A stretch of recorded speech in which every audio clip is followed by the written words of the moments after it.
It started with a text from my sister Megan. "We need to talk. It's about Luke." First I thought she was overreacting. Megan had always been fiercely protective of me, sometimes to the point of paranoia. But the tone of her message unsettled me. "What's going on?" I texted back. Her reply came almost immediately. "Not over text. Can we meet?" I met her at a coffee shop later that evening, my mind racing with possibilities. Megan was already seated, her expression grim as she stirred a cup of tea. "Okay, you've got me here," I said, sitting across from her. "What's this about?" She hesitated, looking down at her cup. "I didn't want to say anything until I was sure," she said finally. "Sure about what?" I asked, my stomach tightening. "About Luke," she said, meeting my eyes. "I think he's cheating on you." Her words felt like a slap. "What are you talking about?" I asked, trying to keep my voice steady. Megan pulled out her phone and handed it to me. On the screen was a series of photos: Luke, my husband of 6 years, laughing and holding hands with another woman at a restaurant. The timestamp was from 2 nights ago. "I saw him there," Megan said quietly. I didn't want to believe it, but I stared at the photos, my heart pounding. The woman was blonde, glamorous, and completely unfamiliar. "Who is she?" I asked, my voice barely above a whisper. "I don't know," Megan said. "But I thought you deserved to know." The rest of the evening passed in a blur. I thanked Megan for telling me, but my mind was elsewhere, replaying every moment I'd spent with Luke over the past few weeks. Had there been signs I missed? Late nights at work? Sudden, unexplained absences? I went home and waited for him to walk through the door, my heart heavy with dread. When Luke finally came home, I confronted him. At first, he denied everything, his face a mask of calm. "You're being ridiculous, Emma," he said, shaking his head. But when I showed him the photos, his expression faltered. "Who is she?" I demanded, my voice shaking. Luke sighed, running a hand through his hair. "Her name's Claire," he admitted. "It's not what you think."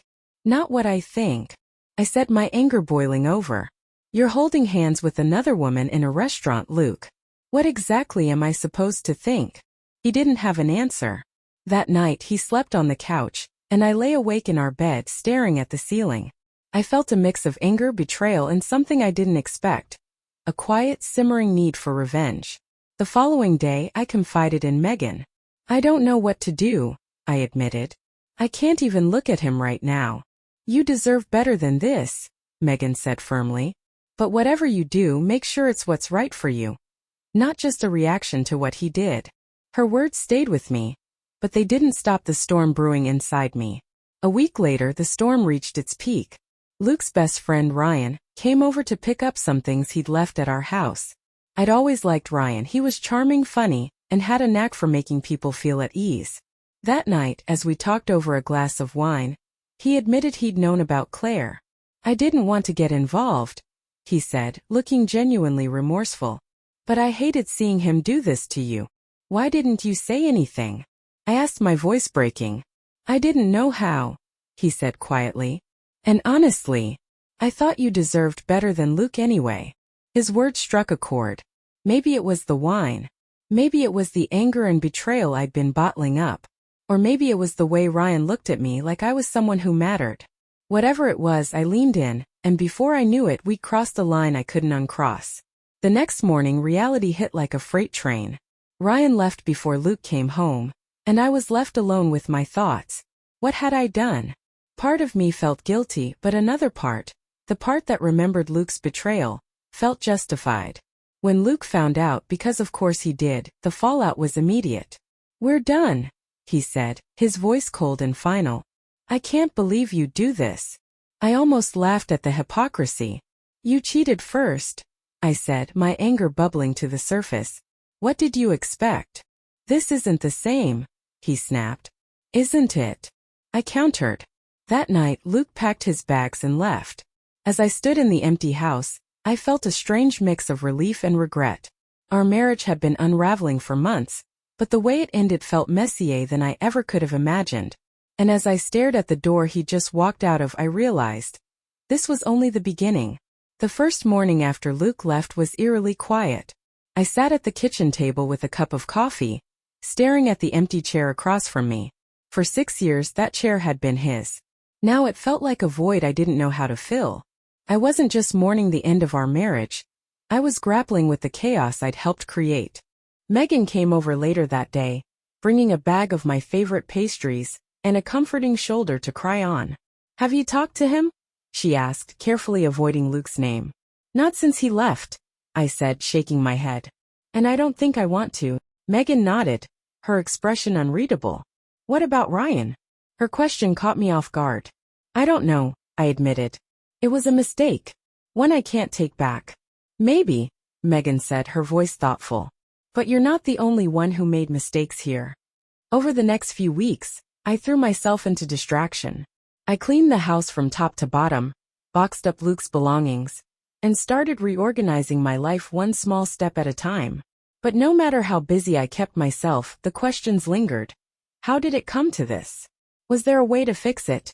Did I even want to? One evening, as I sorted through old photo albums, I came across a picture of Luke and me from our honeymoon. We were on a beach, smiling at the camera with sunburned cheeks and windswept hair. Looking at that photo, I felt a pang of sadness, not just for what we'd lost, but for the people we used to be. Ryan reached out a few days later. "Can we talk?" he asked over the phone. Part of me wanted to ignore him, to pretend that night had never happened. But another part, the part that remembered the way he'd looked at me, felt curious.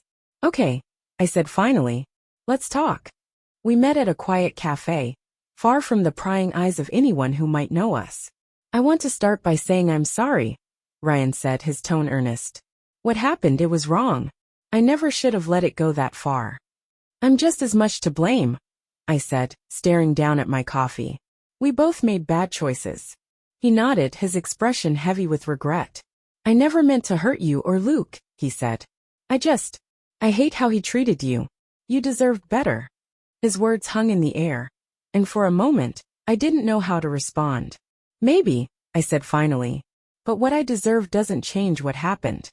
After that conversation, Ryan and I drifted apart. I think we both knew there was no way to salvage what little connection we'd had. Too much had happened, and the guilt was too heavy to carry. As the weeks turned into months, the reality of the divorce began to set in. The paperwork, the division of assets, the awkward conversations about who got what. It all felt surreal, like dismantling a life piece by piece. Luke and I communicated sparingly, sticking to texts and emails to keep things civil. I could tell he was angry, not just about Ryan, but about everything. And honestly, so was I. One evening, Megan convinced me to join her for a night out. "You need to get out of the house," she said firmly. "You've been cooped up for weeks." Reluctantly, I agreed. We ended up at a lively bar downtown, surrounded by music, laughter, and the hum of people enjoying life. At first, I felt out of place. But as the night went on, I started to relax, letting myself enjoy the moment for what it was. At the bar, a man struck up a conversation with me. His name was Alex, and he had an easy smile and a kind demeanor that put me at ease. "I'm not looking for anything serious," I told him up front. "Neither am I," he said with a grin. "Sometimes it's nice to just talk to someone." And that's exactly what we did. Talking to Alex reminded me that life didn't end with my marriage. It was a small moment, but it felt like a step forward, a reminder that I was still capable of connection, even after everything I'd been through. Back at home, I began to focus on myself in ways I hadn't before. I started therapy, working through the layers of guilt, anger, and sadness that had built up over the years. My therapist, a kind woman named Elena, helped me see things from a new perspective. "Affairs don't happen in a vacuum," she said during one session. "They're usually a symptom of deeper issues." "What do you think those issues were for you?" Her question made me pause. I felt invisible," I admitted. Like my needs didn't matter. But instead of addressing it, I made things worse. "Awareness is the first step," Elena said. "Now it's about figuring out how to move forward." Slowly but surely, I began to rebuild. I joined a yoga class, reconnected with old friends, and even started taking a pottery course, something I'd always wanted to try. For the first time in years, I felt like I was living for myself, not just existing in the shadow of my marriage. One day, as I walked through the park near my house, I received a text from Luke. It was short and to the point. Divorce finalized. Good luck with everything. Reading those words, I felt a mix of emotions, relief, sadness, and a strange sense of closure. Our chapter was over, but my story was just beginning. After the divorce was finalized, life felt both liberating and unsettling. For the first time in years, I was entirely on my own. There were no late-night arguments, no tension over unspoken grievances, and no one to answer to but myself. It was terrifying, but it was also an opportunity, a chance to rediscover who I was outside of being Luke's wife, or the person defined by my mistakes. I threw myself into my new hobbies, letting them fill the spaces that used to feel so empty. Pottery in particular became my sanctuary. There was something therapeutic about molding clay with my hands, watching it transform from a lump into something beautiful. One evening, as I worked on a vase in the studio, my instructor Nora said, "You've got a natural talent for this." "Thanks," I said, feeling a spark of pride. "You should think about entering the community art show next month," she added. The idea startled me. "I don't think I'm ready for that," I said quickly. "You might surprise yourself," Nora said with a wink. Her words lingered in my mind long after the class ended. At the same time, therapy was helping me unpack the layers of my emotions.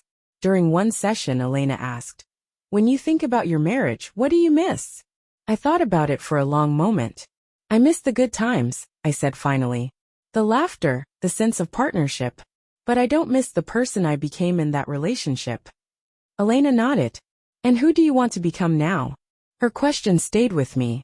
One weekend, Megan invited me to a yoga retreat.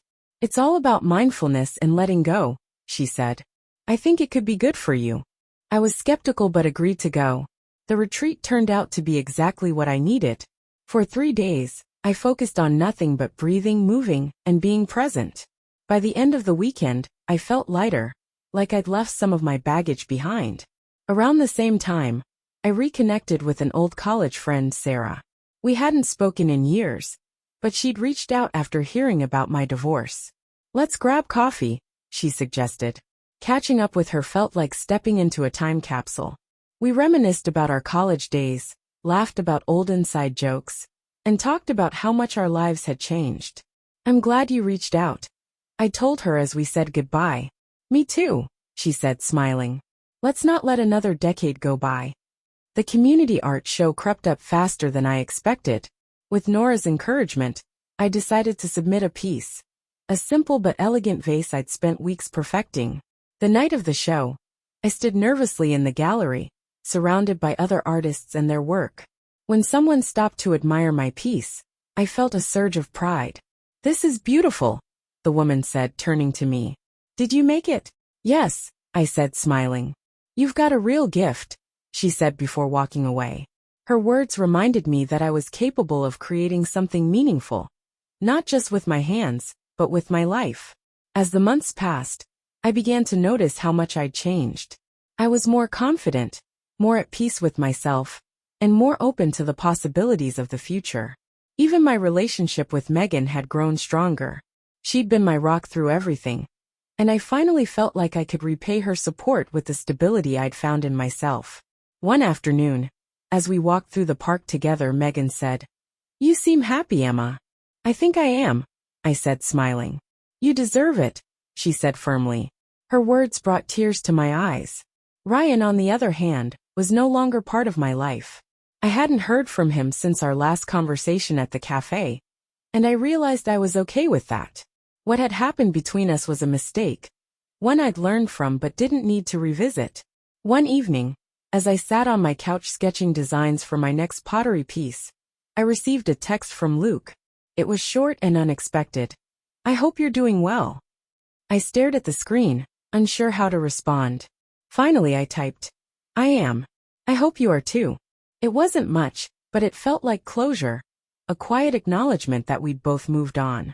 That night, I wrote in my journal, "I'm learning to forgive myself, not just for what I've done, but for who I was. I'm not that person anymore, and I'm proud of the person I'm becoming." As I set down my pen, I felt a sense of peace I hadn't known in years. As the seasons changed, so did I. What once felt like unbearable guilt had softened into acceptance. My life was far from perfect, but I was no longer defined by the mistakes that had brought me here. Instead, I focused on the things that brought me joy: art, friendships, and a renewed sense of independence. The pottery classes became my favorite part of the week. Each session was a chance to explore, experiment, and create. My instructor, Nora, continued to push me outside of my comfort zone, encouraging me to try new techniques and styles. Art is about evolution, she said one evening. Every piece you make is a step toward something greater. Her words resonated deeply. At the same time, I began to feel more comfortable in my own skin. The yoga retreat had sparked something in me, and I started incorporating mindfulness practices into my daily routine. Each morning I'd spend a few minutes meditating by the window, the sunlight filtering through the curtains. It was a small ritual, but it grounded me, helping me face the day with clarity and calm. One afternoon, while browsing a local craft fair, I stumbled upon a booth selling handmade pottery. The pieces were intricate and unique, each one telling its own story. As I admired the work, the artist, a woman named Clara, struck up a conversation. "You're a potter too, aren't you?" she asked, smiling. "How can you tell?" I said, surprised. "It's the way you're looking at the pieces," she said. "Like you understand the process behind them." Her words made me laugh, but they also sparked an idea. What would it take to sell my own work here? I asked. Clara's face lit up. "You'd be a perfect fit," she said. "Let me introduce you to the organizer." A month later, I found myself setting up my own booth at the craft fair. The experience was both exhilarating and nerve-wracking. As people stopped to admire my work, I felt a mix of pride and vulnerability. One woman picked up a vase I'd made and said, "This is beautiful. It feels so personal." "Thank you," I said, my heart swelling. Hearing those words reminded me of how far I'd come, not just as an artist but as a person. The craft fair also introduced me to a new community of creatives. We swapped stories, techniques, and tips, forming connections that felt genuine and inspiring. One of those connections was Clara, who quickly became a mentor and friend. "You've got something special," she said one evening as we packed up our booths. "Don't be afraid to lean into it." Her encouragement gave me the confidence to dream bigger. At the same time, my personal life began to take unexpected turns.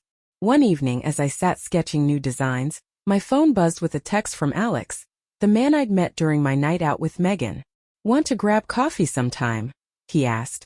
I hesitated, unsure if I was ready for anything beyond casual conversations. But something about his easygoing nature made me say yes. Meeting Alex again felt different this time. We talked for hours, sharing stories about our lives, our struggles, and our hopes for the future. "I like how honest you are," he said at one point. I laughed.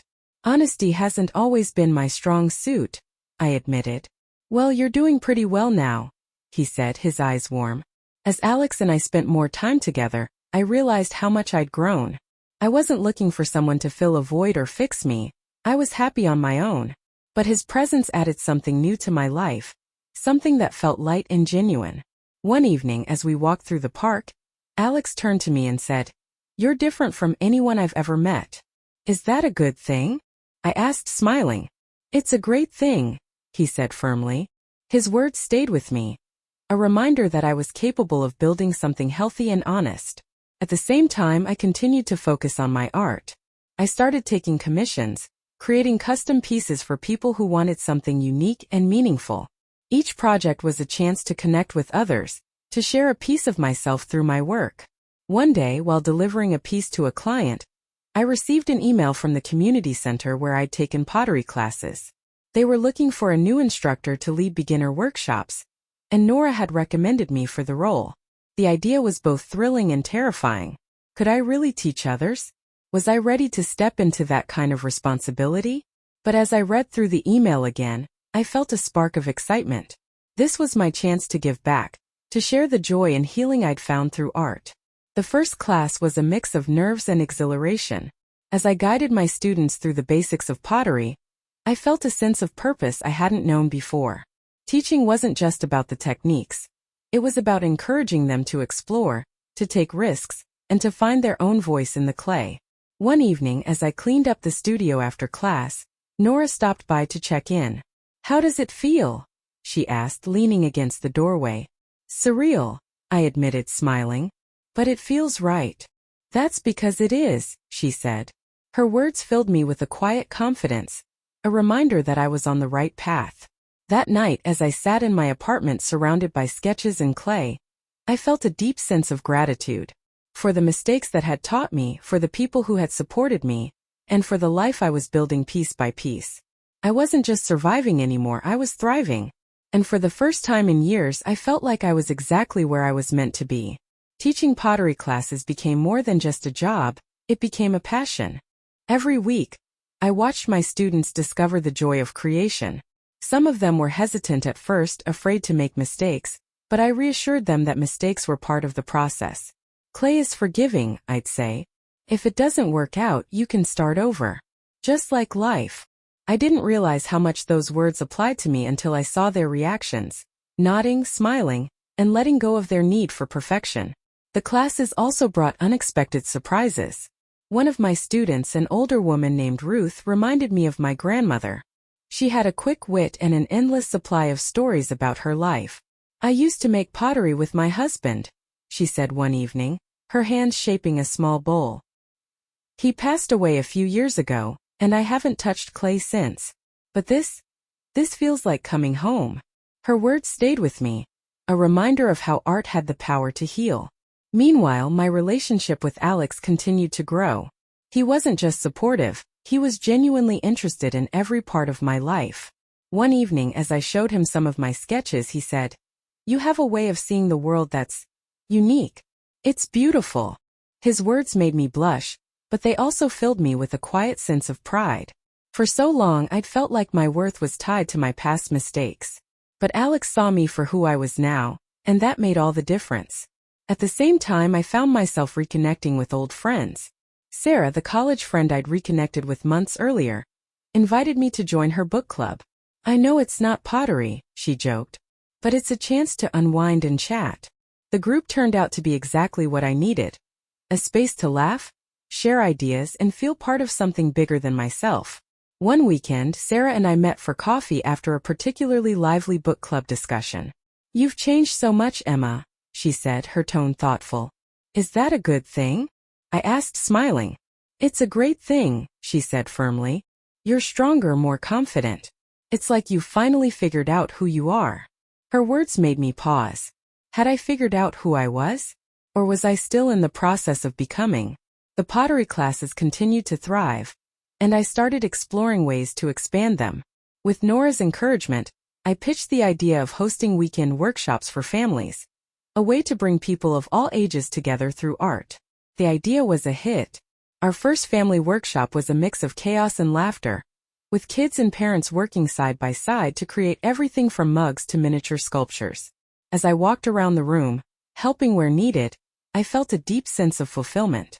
This was more than just a job, it was a way to make a difference. One evening, after a particularly successful workshop, Alex surprised me with a small celebration at my apartment. "I'm proud of you," he said as we toasted with glasses of wine. "For what?" I asked, laughing. "For everything," he said, his tone serious. "For rebuilding your life, for helping others, and for being the amazing person you are." His words brought tears to my eyes. For so long I'd felt like I was defined by my past. But now I realized I was creating something new, something beautiful and worth celebrating. At the same time, I started to notice how much my relationship with Megan had grown. She'd been my anchor through everything, and now I felt like I could finally give back some of the support she'd shown me. One weekend, I invited her to one of my workshops. "I'm not artistic," she protested. "That's the point," I said, laughing. "It's about trying something new." By the end of the session, she was laughing as she shaped a lopsided vase. "I might not be good at this," she said, "but I get why you love it." Her words meant more than she realized. As the months passed, I began to feel a sense of peace I hadn't known in years. My days were filled with purpose, my relationships were healthier, and my connection to myself was stronger than ever. One evening as I walked home from the studio, I thought about the journey that had brought me here. It hadn't been easy. There were moments when I'd felt like giving up, like I'd never moved past the mistakes I'd made. But now I saw those mistakes for what they were: lessons. They'd taught me about resilience, forgiveness, and the power of starting over. That night, as I sat in my apartment surrounded by sketches and clay, I wrote in my journal, "Life isn't about avoiding mistakes. It's about learning from them and using them to grow. I'm proud of the person I'm becoming, and I can't wait to see what's next." For the first time, I truly believed those words. Life had found a rhythm that felt both steady and fulfilling. I was no longer chasing after distractions or haunted by the shadow of my past. Instead, I was embracing the present, finding joy in the small moments and pride in the life I was building. My pottery classes continued to grow, with more students signing up each week. I expanded into new workshops, seasonal themes, advanced techniques, and even collaborative art projects. Every class was a reminder of how much I loved what I was doing. One day, as I prepared for a weekend family workshop, Nora stopped by the studio. "I've been hearing amazing things about your classes," she said, smiling. "Thanks," I said, feeling a mix of pride and gratitude. "You know," she added, "there's a grant available for local artists who are making a community impact. You should apply." The idea startled me. "Me? A grant?" I said, laughing nervously. "Why not?" Nora said, "You've built something incredible here. You deserve recognition and support to grow it even more." Her words planted a seed. Over the next few weeks, I worked on my application for the grant. It was daunting, requiring detailed plans, essays, and evidence of the impact my classes had made. But as I wrote about my journey, how pottery had helped me heal, how teaching had given me purpose, I realized how far I'd come. This wasn't just about the grant. It was about telling my story, owning it, and using it to inspire others. Meanwhile, my personal life continued to evolve. Alex and I had grown closer, our relationship built on a foundation of honesty and mutual respect. One evening, as we cooked dinner together, he asked, "Have you thought about what's next for you?" "What do you mean?" I asked, stirring a pot of pasta. "I mean, you've built this amazing thing with your classes," he said. "But I get the sense there's more you want to do." His question made me pause. "I think I'd love to open my own studio someday," I admitted. "A space where people can come together to create, connect, and heal." "Then you should do it," he said, his tone filled with certainty. His belief in me was unwavering, and it gave me the courage to start dreaming bigger. Around the same time, Megan surprised me with an unexpected gift. A beautifully framed photo of one of my pottery pieces. "I thought it deserved a place of honor," she said with a grin. "Thank you," I said, my voice filled with emotion. She shrugged, her eyes warm. "You've worked so hard to rebuild your life, Emma. I'm proud of you." Her words stayed with me, a reminder of how far I'd come. Not just in my career, but in my relationships. A few weeks later, I received an email about the grant. I stared at the subject line. "Congratulations on your award." Before daring to open it, the message confirmed that I'd won, along with a generous sum to expand my classes and workshops. For a moment, I couldn't breathe. This wasn't just about the money, it was validation, proof that my work mattered. That evening, I gathered my closest friends and Alex to celebrate. "To Emma," Megan said, raising her glass, "for turning mistakes into masterpieces." Her toast brought laughter and cheers, but it also brought tears to my eyes.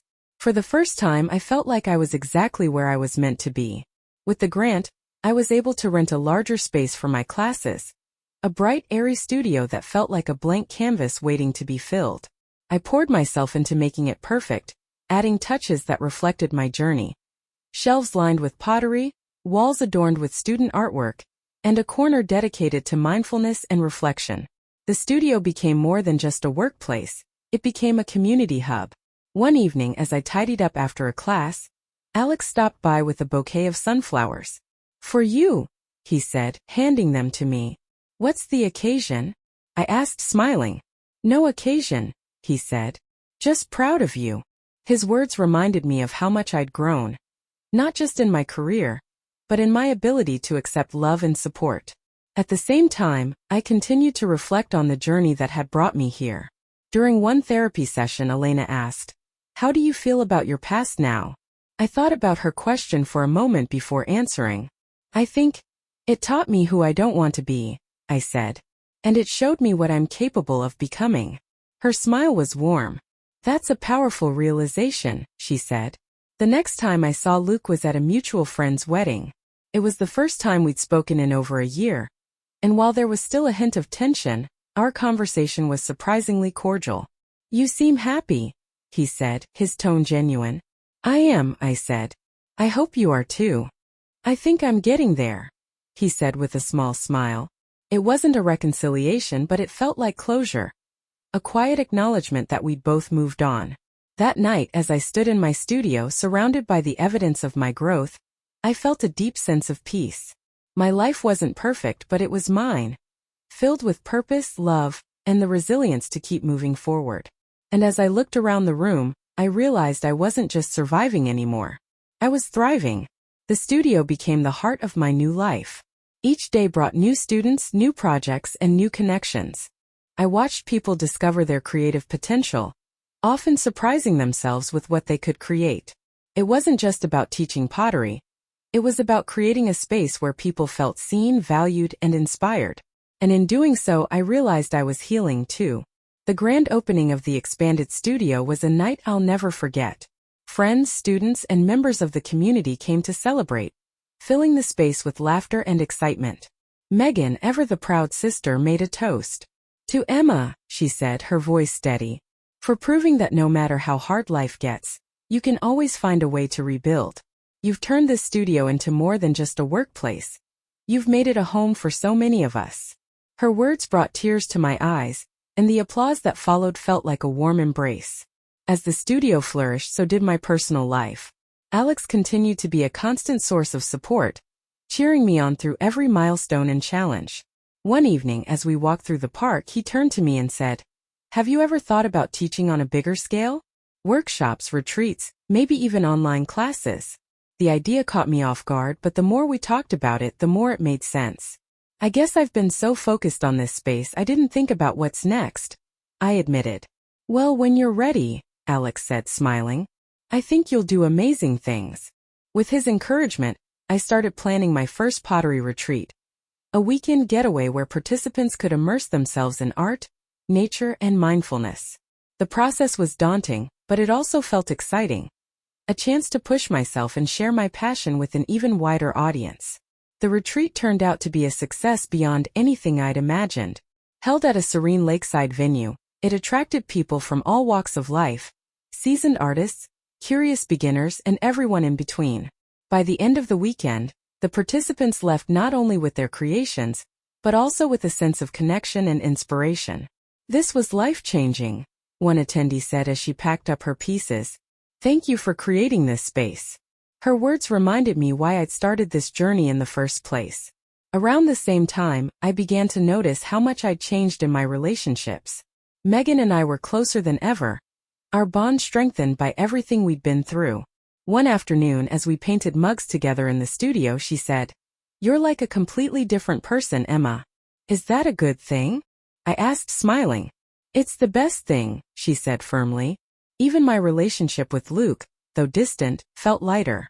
We weren't friends in the traditional sense, but there was no longer tension or resentment between us. At one point, he even reached out to congratulate me on the retreat. "I saw the photos online," he said in a text. "You've built something incredible. I'm happy for you." His words felt like a full-circle moment, a quiet acknowledgement that we'd both moved on and grown in our own ways.